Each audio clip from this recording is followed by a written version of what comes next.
வணக்கம். இது நியூஸ் ஃபர்ஸ்டின் மதிய நேர பிரதான செய்திகள். மதிய நேர பிரதான செய்திகளுடன் இணைந்து கொண்டிருப்பவர் கோபிகா கமலநாதன். தமது விரிவான செய்திகளுக்கு செல்லும் முன்னர் முதலில் இன்றைய தலைப்புச் செய்திகள். சிறார்களின் கல்வி தொடர்பில் பெற்றோரை போன்றே அரசாங்கத்திற்கும் அதிக அக்கறை உள்ளதாக ஜனாதிபதி கருத்து. மாணவர்களின் தேசிய அடையாள அட்டைக்கான விண்ணப்பங்களை அதிபர்கள் உரிய நேரத்தில் கையாளிக்காமையால் பல்வேறு சிக்கல்கள். லிபியாவின் ட்ரிபோலியில் உள்ள பிரான்ஸ் தூதரகத்திற்கு அருகில் குண்டு தாக்குதல்.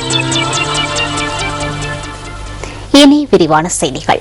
சிறார்களின் கல்வி தொடர்பில் பெற்றோரை போன்றே அரசாங்கத்திற்கும் அதிக அக்கறை உள்ளதாக ஜனாதிபதி மஹிந்த ராஜபக்ச தெரிவிக்கின்றார். அலரி மாளிகையில் நேற்று நடைபெற்ற நிகழ்வொன்றில் ஜனாதிபதி இதனை கூறியுள்ளார்.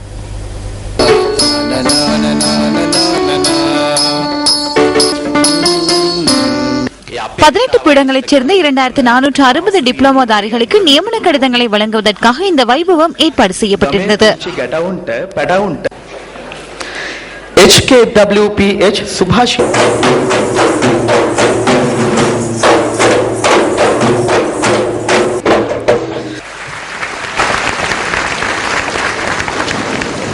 අදමී යුගය අධ්‍යාපනය ගැන විශේෂ தற்போதைய காலகட்டத்தில் கல்வி தொடர்பில் அதிக கவனம் செலுத்தப்படுகின்றமை நாம் அறிவோம்.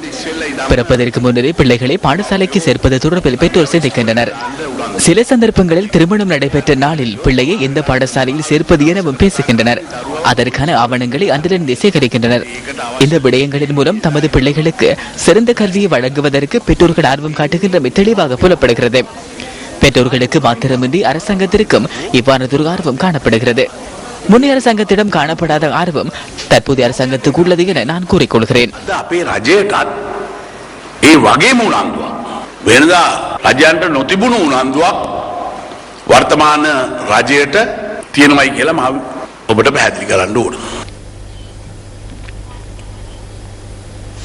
இதேவேளை பேராசிரியர் எதிரிவீர சரத்சந்திரவின் வாழ்க்கை தகவல்கள் அடங்கிய இணையதளம் நேற்று அங்குரார்ப்பணம் செய்து வைக்கப்பட்டது. ஜனாதிபதி மஹிந்த ராஜபக்ச தலைமையில் இந்த நிகழ்வு நடைபெற்றது. இந்த இணையதள அங்குரார்ப்பண நிகழ்வு நேற்று அலரி மாளிகையில் இடம்பெற்றது.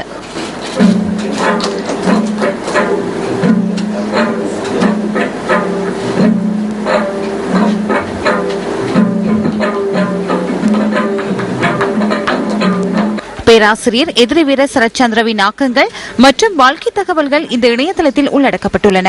பேராசிரியரின் 100வது நினைவு தினத்தை அனுஷ்டிப்பது தொடர்பில் இங்கு கலந்துரையாடப்பட்டதாக ஜனாதிபதி ஊடகப் பிரிவு குறிப்பிடுகின்றது.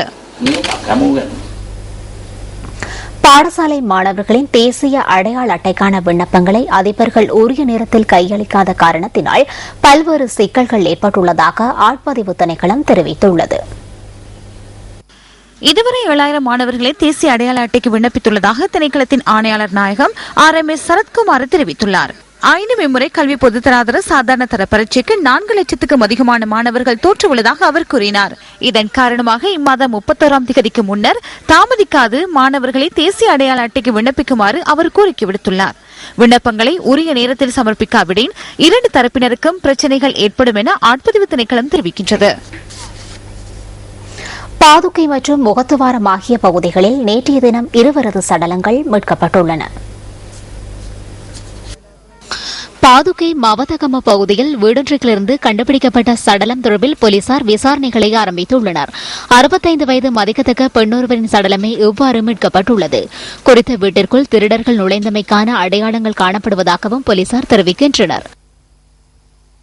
முகத்துவாரம் போல்ஸ் வீதியில் பெண்ணொருவரின் உடலில் தீப்பற்றி உயிரிழந்த சம்பவம் குறித்து தொடர்ந்து விசாரணைகள் முன்னெடுக்கப்பட்டுள்ளதாக போலீசார் கூறினர். 48 வயதான பெண்ணொருவரை நேற்று காலை எவ்வாறு உயிரிழந்துள்ளதாக போலீசார் குறிப்பிட்டனர். அவரின் உடலில் எவ்வாறு தீப்பற்றியது என்பது தொடர்பில் இதுவரை கண்டறியப்படவில்லை.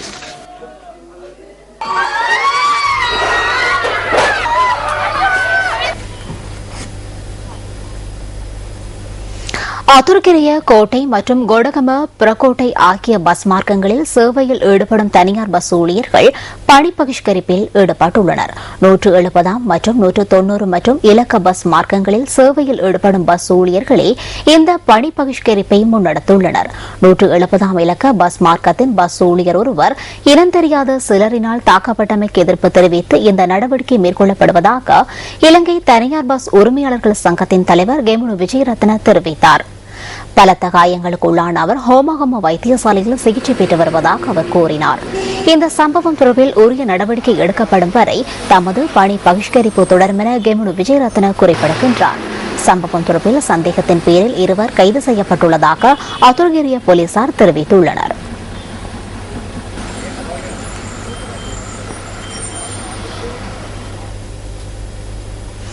நாட்டில் தற்போது பல்வேறு அபிவிருத்தி நடவடிக்கைகள் முன்னெடுக்கப்படுகின்ற போதிலும் சில பகுதிகள் அவதானிக்கப்படாமல் உள்ளமை கவலைக்குரிய விடயமாகும். அம்பாறை மாவட்டத்தின் அட்டாளை சென்னை பிரதேசத்தில் உள்ள குட்டுப்பாலத்தின் ஒரு பகுதி சேதமடைந்து பல வாரங்களாகியுள்ளன. தினமும் நூற்றுக்கணக்கானவர்கள் பயணிக்கும் இப்பாலம் சேதமடைந்துள்ளமையினால் அடிக்கடி விபத்துகள் ஏற்படுவதாகவும் அப்பகுதி மக்கள் சுட்டிக்காட்டுகின்றனர். இதுவரையில இதுக்கான திருத்த வேலைகள் மேற்கொள்ளப்படல. இதுக்கு கீழே ஓட்ட போட்டுக்குரிய இந்த அட்டாளச்சின பிரதேசத்துக்கு நீர் செல்லக்கூடிய ஒரு அந்த பைப் அதுக்கு கீழே இருந்தும் அதை கூட திருத்துவதற்கு இந்த நடவடிக்கை மேற்கொள்ளப்படல. இதுக்கான பாதுகாப்பு ஒழுங்குகளும் செய்யப்படல. இந்த பிரதேசத்தில் இந்த மக்கள் இந்த பயணம் செய்கின்ற வேளையில இதுக்கு ஒழுங்கான பயணத்தை மேற்கொள்வதற்காக இதற்குரிய அதிகாரிகள் இதுக்கு உடனடியாக திருத்த வேலையை மேற்கொள்வதற்கு நடவடிக்கை எடுக்க வேண்டும் என்று நான் கேட்டுக்கொள்கின்றேன். இப்பகுதியில் மின்விளக்குகள் பொருத்தப்படாமையினால் இரவு நேரத்தில் பயணிக்கும் போது தாம் பல்வேறுபட்ட அசௌகரியங்களுக்கு முகம் கொடுக்க நேரிட்டுள்ளதாக மக்கள் தெரிவிக்கின்றனர். 100 மீட்டர் நீளமான இந்த பாலத்துல லைட் இல்லாமல் இருப்பது கடும் வேதனைக்குரிய விஷயம். ஏனென்று சொன்னால் தெரியாதவர்கள் இந்த பாலத்தினால் வருகின்ற போது நிச்சயமா இதில் விழக்கூடிய வாய்ப்பு அதிகமாக காணப்படுகிறது. ஆகவே அந்த பாலப்படத்தில் ஒரு பள்ளம் ஒன்று இருக்கு என்பதற்கான எந்த விதமான அடையாளம் கூட விடவே இல்லை. சேதமடைந்துள்ள கொட்டுப்பாலத்தை சீரமைப்பதற்கு இதுவரை சம்பந்தப்பட்ட அதிகாரிகள் எவரும் நடவடிக்கை எடுக்கவில்லை என அப்பிரதேச மக்கள் சுட்டிக்காட்டுகின்றனர். இந்த விடயம் தொடர்பில் அட்டாளை சென்னை பிரதேச சபை தலைவரை நாம் தொடர்பு கொண்ட போது குறித்த பாலத்தை சீரமைப்பதற்கான நடவடிக்கைகளை முன்னெடுப்பதாக கூறினார். 29 கோடி ரூபாய் பணத்தை மோசடி செய்த சம்பவம் தொடர்பில் அரச வங்கியொன்றின் முகாமையாளர் ஒருவர் குற்ற புலனாய்வு திணைக்களத்தினரால் கைது செய்யப்பட்டுள்ளார். குறித்த நபரை கைது செய்வதற்கான நடவடிக்கைகள் ஆரம்பிக்கப்பட்டிருந்த நிலையில் அவர் தாமாக முன்வந்து சரணடைந்ததாக திணைக்களம் குறிப்பிடுகின்றது. நிதி மோசடியில் ஈடுபட்ட மேலும் சில சந்தேக நபர்களுக்கு கைது செய்யப்பட்டுள்ள முகாமையாளர் உதவி செய்துள்ளமை விசாரணைகளினூடாக தெரியவந்துள்ளது. சம்பவம் தொடர்பில் இதுவரையில் 14 பேர் குற்றப்புலனாய்வு திணைக்களத்தினரால் கைது செய்யப்பட்டுள்ளனர். வெளிநாடுகளில் உள்ள இலங்கையர்களின் வங்கிக் கணக்கில் உள்ள பணத்தினை வங்கி அட்டைகள் மூலம் அரச வங்கிக்கு மாற்றிய சந்தேக நபர்கள் அவற்றை அரசு சார்பற்ற நிறுவனம் ஒன்றுக்கு அனுப்பி வைத்துள்ளனர். சந்தேக நபர்களால் 29 கோடி ரூபாய் நிதி மோசடி செய்யப்பட்டுள்ளமை ஆரம்பகட்ட விசாரணைகளில் கண்டறியப்பட்டுள்ளது. முன்னாள் நிதியமைச்சர் ரெனிடி மில்லின் வீட்டில் பொருட்கள் கொள்ளையிடப்பட்டமை தொடர்பில் 4 கைது செய்யப்பட்டுள்ளனர். சந்தேக நபர்கள் தேம்புவன கிகியன கந்த பிரதேசத்தில் அமைந்துள்ள முன்னாள் நிதியமைச்சர் ரெனிடி மில்லின் வீட்டில் கடிகாரம் ஒன்றையும் விளக்கொன்றையும் திருடியுள்ளதாக போலீசார் கூறினர். குறித்த கடிகாரத்தினையும் விளக்கையும் அவர்கள் 10,000 ரூபாவிற்கு இரும்பு பொருட்கள் விற்பனை செய்யும் நிலையம் ஒன்றிற்கு விற்பனை செய்துள்ளமை போலீசாரினால் கண்டுபிடிக்கப்பட்டுள்ளது. சந்தேக நபர்கள் பயன்படுத்திய முச்சக்கர வண்டியொன்றும் லோரியொன்றும் கைப்பற்றப்பட்டுள்ளதாக போலீசார் கூறினர். போலீசாரின் அறிவித்தலை மீறி பயணித்த 2 லோரிகள் மீது அம்பாறை தமன பகுதியில் போலீசார் துப்பாக்கி பிரயோகம் நடத்தியுள்ளனர். குறித்த லோரிகளில் சட்டவிரோதமாக மாடுகள் கொண்டு செல்லப்பட்டதாக போலீசார் குறிப்பிட்டனர். அம்பாறை தமன போலீசாருக்கு கிடைத்த தகவல் ஒன்றிற்கு அமைய ஏக்தலோயா பாலத்திற்கு அருகில் திடீர் சுற்றி வளைப்பு நடவடிக்கைகள் முன்னெடுக்கப்பட்டிருந்தன. இதன்போது குறித்த 2 லோரிகளும் 2 சந்தர்ப்பங்களில் நிறுத்தாது சென்ற சந்தர்ப்பத்தில் லோரியொன்றின் மீது துப்பாக்கி பிரயோகம் மேற்கொள்ளப்பட்டுள்ளது.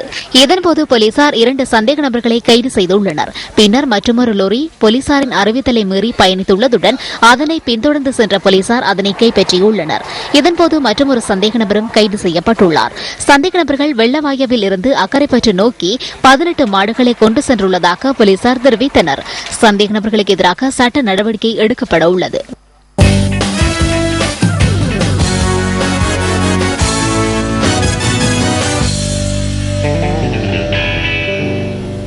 அடுத்த 2 வருடங்களுக்கான இலங்கை பேட்மிண்டன் சங்கத்தின் புதிய தலைவராக சுராஜ் ரந்தனிய இன்று தெரிவு செய்யப்பட்டுள்ளார்.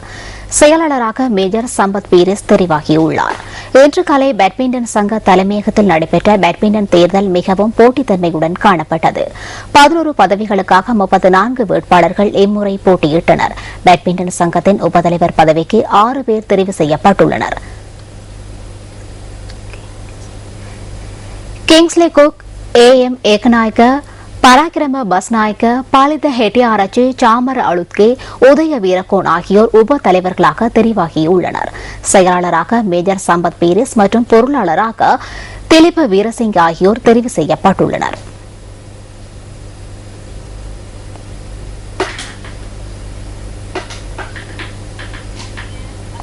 இதேவேளை இன்றைய தேர்தலில் தலைவர் பதவிக்காக போட்டியிட்ட பேராசிரியர் ரஞ்சித் சில்வா மற்றும் அவரின் குழுவினர் தேர்தலை புறக்கணித்து வெளியேறிச் சென்றனர். கிழக்கு மாவட்ட சங்கம் மற்றும் அரசு சேவை பேட்மிண்டன் சங்கம் ஆகியவற்றிற்கு வாக்களிக்கும் உரிமை ரத்து செய்யப்பட்டமைக்கு எதிர்ப்பு தெரிவித்து இவ்வாறு அவர்கள் வெளியேறினர். இந்த விடயம் குறித்து விளையாட்டு பணிப்பாளர் நாயகத்திடம் அவர்கள் எதிர்ப்பை வெளியிட்டனர். விளையாட்டுத்துறை அமைச்சர் மஹிந்தானந்த அலுக்கமவிடம் இது தொடர்பில் அறிவிப்பதாக அவர் கூறினார். தேர்தலுக்கு பின்னர் 14 நாட்கள் எதிர்ப்பு தெரிவிப்பதற்கான கால அவகாசம் வழங்கப்பட்டுள்ளதாகவும் அதன் பின்னர் அமைச்சரினால் அது தொடர்பில் தீர்மானிக்கப்படும் எனவும் பணிப்பாளர் மேலும் குறிப்பிட்டார்.